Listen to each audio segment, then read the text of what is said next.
তব কথামৃতং তপ্ত জীবনং কবি ভিরিতং কল্পসাপহং শ্রবণমঙ্গলং শ্রীমদততং ভুবি দিনন্তি যে ভুরিদা জানা। আমার প্রিয় বন্ধুরা, আজ আপনাদের কাছে শ্রী শ্রী রামকৃষ্ণের অমৃতবাণী কথামৃতের কিছু অংশ পাঠ করে শোনাচ্ছি। ইচ্ছে আছে কথামৃতের পুরো বইটা একটু একটু করে পড়ে আপনাদের শোনাবো, আর আমিও শুনবো। যদি ভালো লাগে তবে একটা লাইক, কমেন্ট ও সাবস্ক্রাইব করে দেবেন। প্রিয় বন্ধুরা, আজ আমরা পরম পুরুষ শ্রী রামকৃষ্ণের মুখে নিঃসৃত অমৃতবাণীর কথামৃতের পরবর্তী অংশ পড়ব। ইহার কিছুদিন পর 1881 মাঘ উৎসবের সময় জানুয়ারি মাসে কেশব শ্রী রামকৃষ্ণকে দর্শন করতে দক্ষিণেশ্বরে যান। তখন রাম, মনমোহন, জয়গোপাল সেন প্রভৃতি অনেকে উপস্থিত ছিলেন।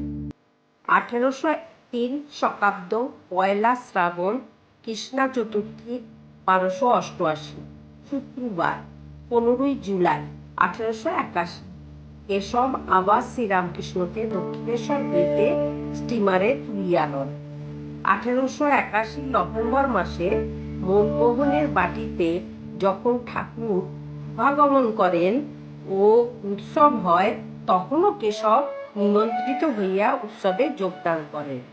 শ্রীযুক্ত তৈলক্য প্রভৃতি গান করিয়াছিলেন।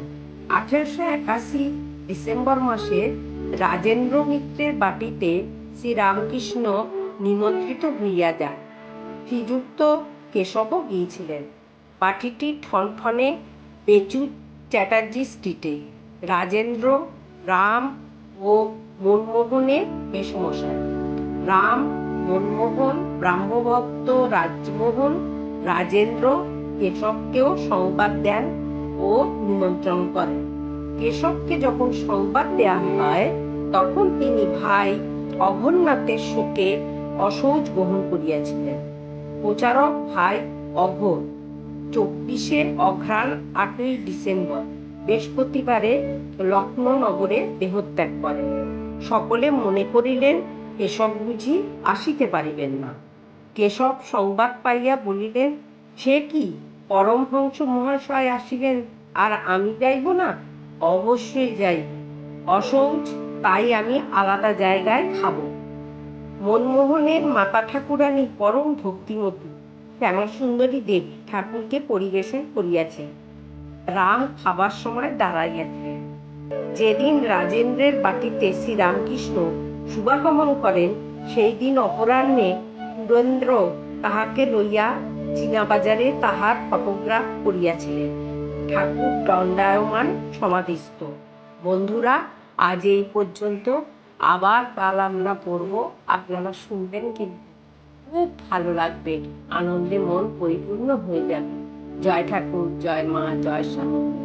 ওম সাকায় ধর্মস্য সর্বধর্ম স্বরূপিণে অবতার বরিষ্ঠায় রামকৃষ্ণায় তে নমঃ।